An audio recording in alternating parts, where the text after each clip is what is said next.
Ba-do-ba-dum.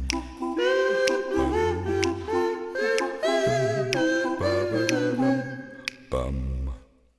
Les amis, aujourd'hui, l'ouvrage qu'on va vous présenter, je suis sûr qu'il va vous accaparer sur tout votre week-end. Si vous commencez à le lire depuis la première page, vous n'aurez de hâte que de le terminer et d'en arriver à sa fin. En plus, c'est un genre vraiment nouveau que l'on va découvrir ici dans cette rubrique, le livre de la semaine. Et en troisième point, vous allez découvrir que l'histoire qui nous est racontée à travers ce livre a vraiment changé le cours de l'histoire. Bonjour Patrice, il faut que tu nous en dises davantage.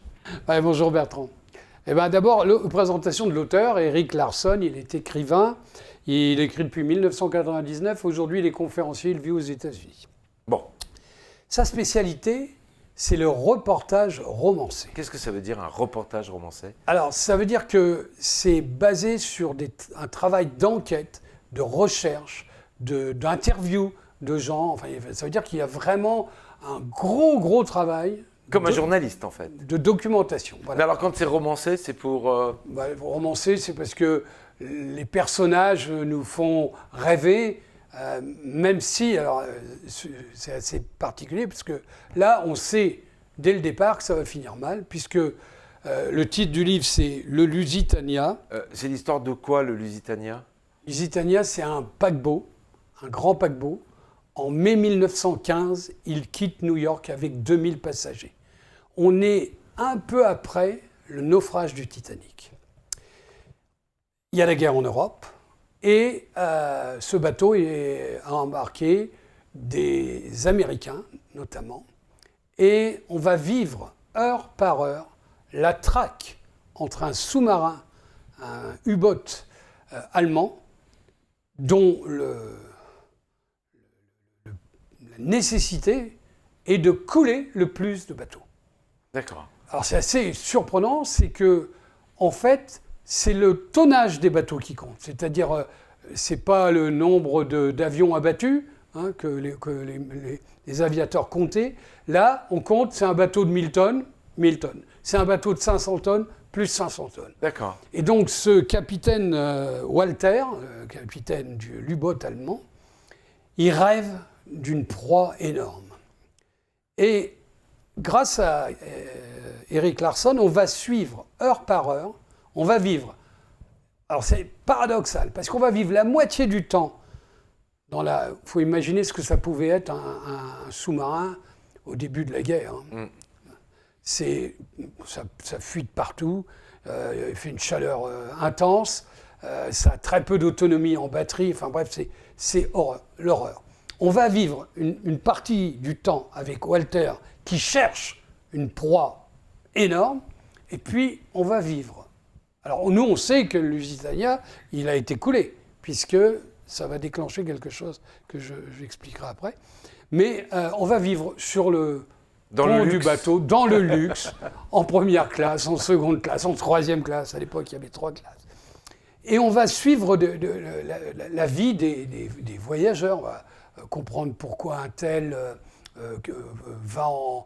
Il y en a un qui est marchand de livres précieux. Et il va en Angleterre vendre un livre unique.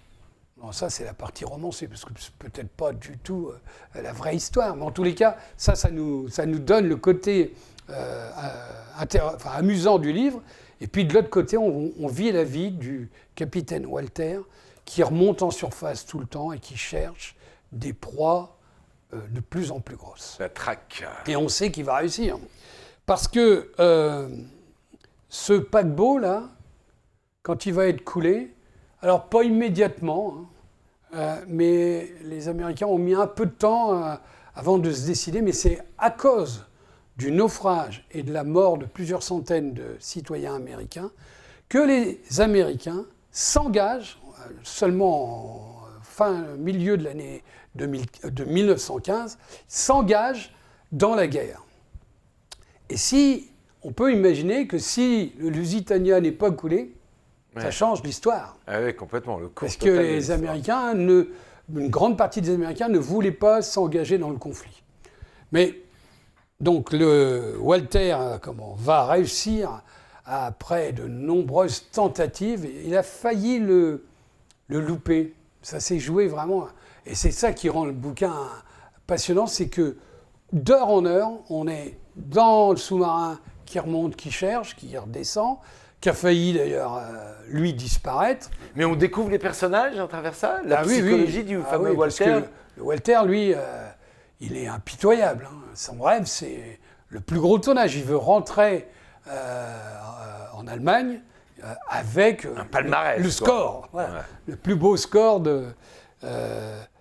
Et puis, à côté, il y a un capitaine du Lusitania qui, lui, alors c'est pas un suspense que je peux, mais je le peux, il va survivre à ça. Et là, on voit tout le côté machiavélique.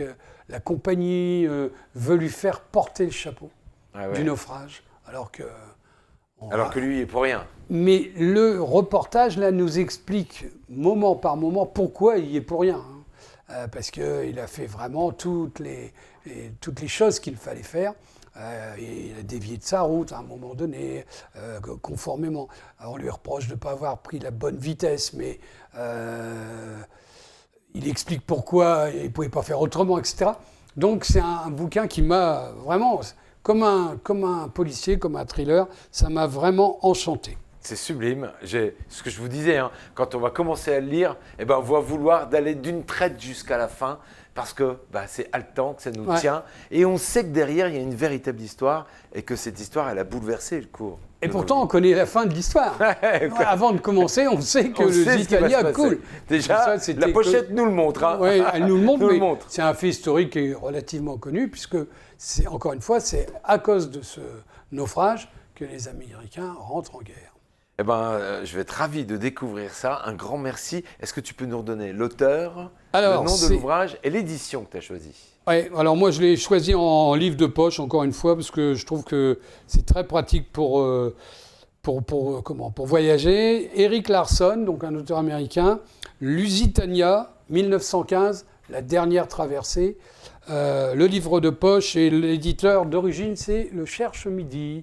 Voilà, on va chercher, qui cherche trouve. Voilà. Merci beaucoup Patrice. Rendez-vous chez vos libraires favoris pour découvrir l'ensemble de ces ouvrages qu'on vous présente chaque semaine. Bonne lecture à tous. Merci Patrice. Merci Bertrand.